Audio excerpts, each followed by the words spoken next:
চলো আজকে তোমাদের সাথে একটা ডাল ফ্রাই রেসিপি শেয়ার করবো, যেটা দিয়ে তোমরা শুধু ভাত রুটি পরোটা নয়, রুমাল রুটি কিংবা নান রুটিও খেতে পারবে। তো প্রথমে দেখো 1 কাপ মুসুরির ডাল আর 1 কাপ মুগ ডাল ভালো করে ধুয়ে আমি প্রেশার কুকারের মধ্যে দিয়ে দিয়েছি। তারপরে তার মধ্যে কুচিয়ে রাখা রসুন, পেঁয়াজ, টমেটো, পরিমাণ মতো নুন, হলুদ দিয়ে ডালটাকে জাস্ট একটা সিটি দিয়ে নিয়েছি।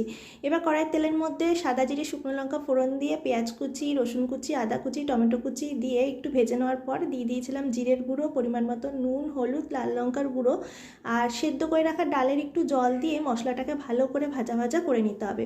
তারপর সেদ্ধ করে রাখা ডালটা দিয়ে দিয়েছি। তারপরে ভালো মতো নাড়াচাড়া করে যখন ফুটে এসছে তখন এবার ফেড়ে রাখা কাঁচা লঙ্কা, পরিমাণ মতো মিষ্টি আর ধনেপাতা কুচি দিয়েছি। তারপরে দিয়ে দিয়েছিলাম সামান্য একটু বাটার।